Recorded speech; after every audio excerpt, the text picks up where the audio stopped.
ሰላም ሰላም የተወደዳችሁ የተከበራችሁ የዮሐና ቲዩብ ቤተሰቦች በያላችሁበት ሰላምታ ይድረሳችሁ። እንደምን አላችሁልን? በዚህ ቪዲዮ የማጋራችሁ የዳጣ ድራማ ነው። ቪዲዮን በማየት አብራችሁን ቆይታ እንድታደርጉ ስል በአክብሮት ጋበዝኩ። ወደዚህ ቻናል አዲስ የመጣችሁ ቻናሉን ሰብስክራይብ በማድረግ እንድትቀላቀሉ ስል ግብዣዬ ነው። ቪዲዮንም ላይክ ማድረግ እንዳትረሱ። ወይዘሮ ሰላም ነብሰ ጡር መሆኗ እርጉዝ መሆኗ እንደታወቀ ነው፣ ያው ይፋ ሆኗል።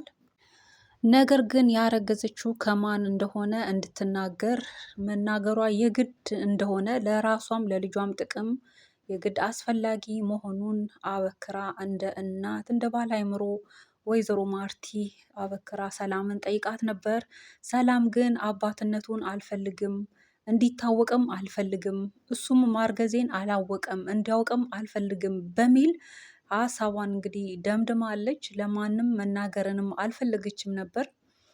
ነገር ግን ወይዘሮ ሰላም በብዙ ቃል መክራት ለራሷ ጥቅምም ለልጇም ቢሆን ደግሞ ልጅ ያለ አባት ማደግ እንደሌለበት በጣም ብዙ ተጽዕኖ እንዳለው ጭምር በደንብ እንድታስብበት ለዛም ስንል እንግዲህ የግድ ማወቅ አለብን። ፕላስ ደግሞ እኛም እንደርሻለን የሚያስፈልገውን ነገር እናደርጋለን በሚል ብዙ ግፊት አድርጋባት እንግዲህ እንድትናገር እያወጣጣቻት ነው።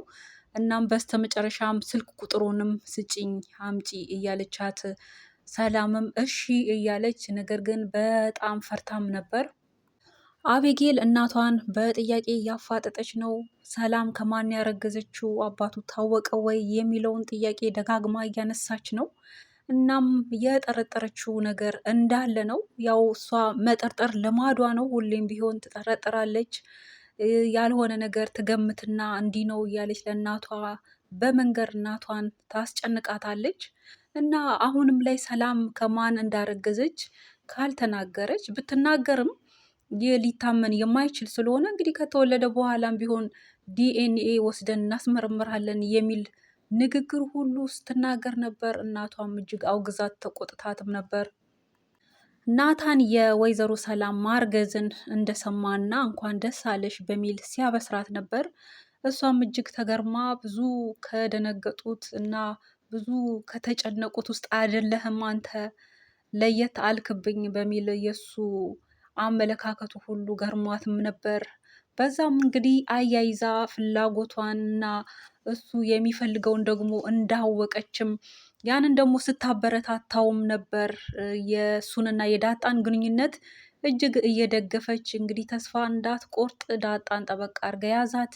ጥሩ ሰው ናት፣ እንዲህ ናት፣ እንዲህ ነው እያለች እንግዲህ እሱም ሲጀመር ጆፌውን የጣለው ዳጣ ላይ ነው። ያው አቤጌል የሱ ምርጫ አይደለችም፣ ዝም ብላ ትንጠልጠልበት እንጂ እንግዲህ እሱ ጊዜውንም ማሳለፍም ቢሆን ጨዋታም ቢሆን ወጣ ብሎ ወክ ማድረግም ቢሆን ማንበብም ቢሆን በተለያዩ አይዲያዎች ላይ ዲስከስ ማድረግም ቢሆን የሚፈልገው ከዳጣ ጋር ነው። ዳጣም ቢሆን ከእሱ ጋር ስትሆን እጅግ ደስ ይላታል። ቅንነቱ፣ ስርዓቱ፣ ወንዳ ወንድነቱን የምትወደው አይነት ወንድ ነው።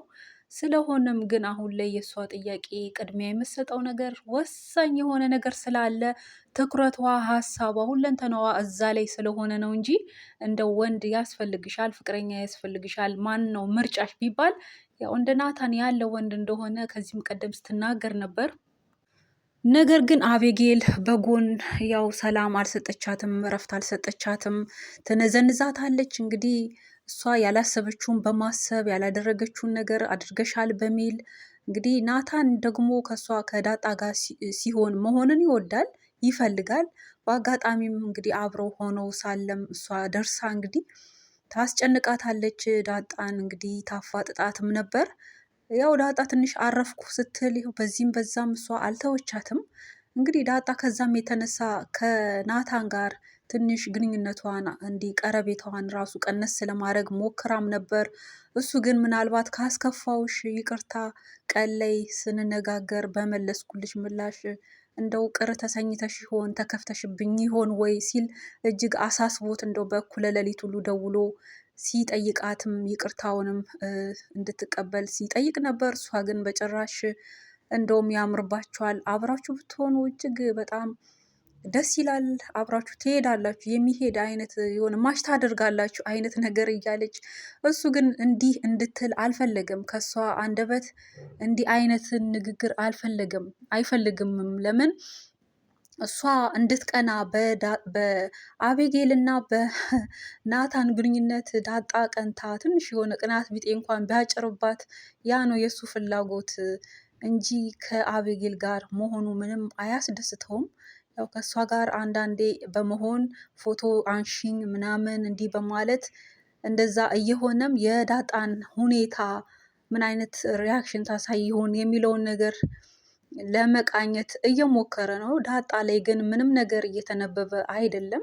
ይልቁንስ አብሮነታቸውን እንደውም እያበረታታች ነው። አብራችሁ ብትሆኑ በጣም ደስ ትላላችሁ፣ በጣም ማች ታደርጋላችሁ የሚል ንግግር ነው እንግዲህ ከሷ የሚወጣው።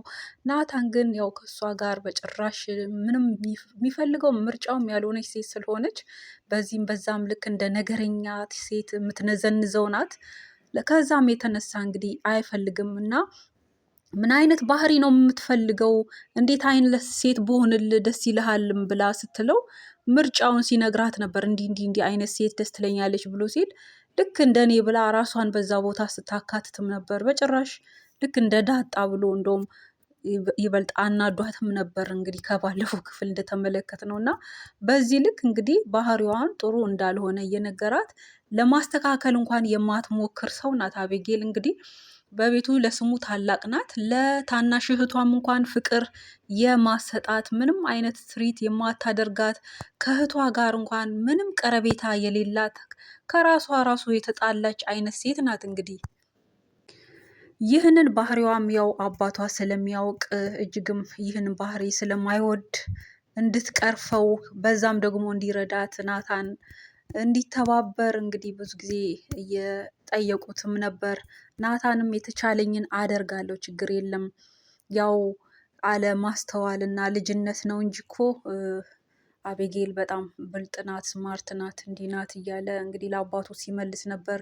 ውሃ ናት እንጂ ትንሽ ምንም የማታውቅ እንደ ስሟም ውሃ የሆነች ምንም ብልጠት የሌለባት እንግዲህ ራሷንም በሚጎዳ ነገር ዙሪያም ስለሆነም እንግዲህ አቤጌል ግን ለራሷን በተንኮል ብቻ ተሞላች እንጂ በሌላ እንግዲህ ጠንቃቃና ብልጥ የሆነች ስማርት የሆነች ሰው ናት። ያው በክፋትም የተሞላች ሆነች እንጂ ለክፋት በቃ የማትተኛ አይነት ሆነች እንጂ ይህ ደግሞ ለራሷም ሕይወት ጥሩ አይደለም። እንግዲህ በዳጣ ላይ እያደረገች ያለችው ነገር በጣም ከባድ ነው፣ ጥሩ አይደለም ለሷ። ምንም ሳታደርጋት እንግዲህ ሰላማዊ የሆነውን ሰው መረበሽ፣ እንዲሁም ደግሞ በተለይ በቤት ውስጥ ያለችውን ሰላምን እንግዲህ ከልጅነት ጀምሮ እሷን ያሳደገች ናት፣ ኮትኩታ ያሳደገቻት ናት። ልክ እንደ እናቷ የምትሆነውን ሴት እንግዲህ ከፍ ዝቅ በማድረግ እንደፈለገች በመናገር በማስቀየም እንደው ከዚህ ቤት ሁሉ ነው ማባርሽ በማለት እንግዲህ ብዙ እላፊ የሆነ ነገር ትናገራለች። ይህ ሁሉ እንግዲህ ለእሷ መልካም አይደለም። እናቷ ማርቲ እንግዲህ መልካም የሆነች ሴት ናት፣ እናት የሆነ ባህሪ ያላት ናት። ለልጆቿ እንግዲህ ጥሩ ናት እሷ። አቤጌል ግን ከወይዘሮ ማርቲም የተፈጠረች አትመስልም። ሌላው እንግዲህ ሰላም ያረገዘችው ከውጭ እንደሆነ ከምታውቀው ሰው በስልክ ከምታወራው ሰው እንደሆነ አይነት ንግግር ነው የተናገረችው። ያ ከሆነ አባትነቱን ለምን አልፈለገችም? ለምንስ ማርገዟን ሁሉ ጭምር እንዲያውቅ ለምን አልፈለገችም? እንዲሁም ደግሞ በዚህ ልክ እነ ወይዘሮ ማርቲም አቶ ደረጀም ቢሆን እንደዚህ ፊት ሰጥተዋት አቅርበዋት እንደ አባት እንግዲህ እንደ ወላጅ እንደ መቆየቷ እዛ ቤት እንግዲህ ከዛም አንጻር ተመልክተው እንደ መልስ ነገርም ቢሆን እንጠራሻለን፣ ደግሞ ከወለድሽ በኋላም በሚሆነው ነገር ሁሉ አታስቢ፣ በእኛ ይሁንብሽ፣ ሁሉን ነገር እኛ ከቨር እናደርጋለን፣ እንደው ምን ያረስሻለሁ እያለቻት በጣም ትሪት ስታደርጋት ነበር ወይዘሮ ማርታ። እና በዚህ ልክ እንግዲህ ግልጽ ሆነው አቅርበዋት ሳያወግዟት ማለትም በማርገዟ በቃ ለምን ብለው ሳይሉ ካረገዘች በቃ ኦኬ፣ የምትፈልገው ነገርም ከሆነ ኦኬ፣ ነገር ግን አባቱን አሳውቂን የሚለው ፓርት ላይ ማሳወቅ አለመፈለጓ ለምን ይሆን? ያውም ደግሞ አባት ተብዮም ልጅ እንዳለው እንዲያውቅ አለመፈለጓ ለምን ይሆን? እዚህ ጋር እንግዲህ ትልቅ እየተደበቀ እንግዲህ ሚስጥር እንዳለ ነው የምንረዳው። እንግዲህ አቶ ደረጀ አልፎ አልፎ መጠጥ የሚጠጣ እየሰከረም እንግዲህ እንደሚገባ ከንግግራቸው ተመልክተናል። ስለሆነም እንግዲህ ከዚህ ቀደምም የሰራው ስህተት አለ። አሁንም እንዲሁ ደግሞ የሰራው ስህተት ሊኖር ይችላል። እንግዲህ ይቺ ሰው የትም የማትሄድ ናት። ምንም እነሱ በቤት ባይኖሩም እንኳን ያለ እነሱ እውቅና የትም ሄዳ የማታውቅ ናት። የትም ወታ አድራ የማታውቅ ሰው ናት እንግዲህ ከዛ ቤት ውጪ። ስለሆነም እዚህ ጋር አንድ ትልቅ ሚስጥር የደበቀችው አለ። አቶ ደረጀም እንግዲህ ያው በስካር መንፈስ ሆኖ እንደ ቀድሞ ምናልባት ተገናኝቷት አርግዛ ሊሆን ይችላል የሚል ግምት ነው እንግዲህ ያለን እንደ ኦዲየንስ። እዚህ ጋር እሷም የደበቀችው ከዛም አንጻር ነው እንጂ በዚህ ልክ እንግዲህ እንደዚህ ቀለል አድርገው አይተው አቅርበዋት በዚህ ልክ እንግዲህ ትሪት እያደረጓት የልጇን አባት አለማሳወቅ አለመናገር ይሄ እንግዲህ ከምን አንጻር ነው ብላችሁ ትላላችሁ? እናንተስ በዚህ ላይ ያላችሁን ሀሳብ አስተያየት እስቲ በኮሜንት አስቀምጡልን። እንደኔ ግምትና ሀሳብ ግን ይቺ ሰው ያረገዘችው ከአቶ ደረጀ ነው። እናም ይህንን ሚስጥር ደግሞ አሁን ላይ እንዲያውቅ አልፈለገችም። ለወደፊቱ መቼም አባትነቱ መገለጡ አይቀርም። መቼም ይሄ ዲኤንኤ የሚባልም ነገር አለ። እሱ እንደው በስካር መንፈስ እንኳን ሆኖ አድርጎ በጭራሽ አላደረግኩም እንኳን ብሎ ቢክድ ልጅ ከተወለደ በኋላ ራሱ የተወለደው ልጅም ያው ወላጁን ነው የሚመስለው እና ይሄም ማይካድ የሚታይ ነገር ነው። ሌላው ደግሞ እድሜ ለቴክኖሎጂ መመርመሩና በምርመራም መታወቁ አይቀርም። ሲቀጥል ደግሞ እሷ ያው እዛ ቤት እንደመቆየቷ እድሜዋም እየሄደ እንደመሆኑ እንግዲህ ወታ የራሷ ኑሮ መኖር ባትጀምርም ባትመሰርትም እንግዲህ በዛም ሂደት ላይ ሆና ልጅ ቢኖራት ደስታዋ ስለሆነ ፍላጎቷም ስለሆነ ያው የአባትነቱ ጉዳይ እንግዲህ በቀጣይ የሚሆን ይሆናል። አሁን ላይ እንግዲህ በዚህ በዝምታዋ መቀጠልን ነው የፈለገችው። እንግዲህ በቀጣይ ክፍሎች የምናይ ነው የሚሆነው። በዚህ ላይ በአጠቃላይ በዚህ ቪዲዮ ያዘጋጀሁት ይህንን ይመስላል። ስለተከታተላችሁ ምስጋናዬ ከልብ ነው። በያላችሁበት ቸር ቆዩን።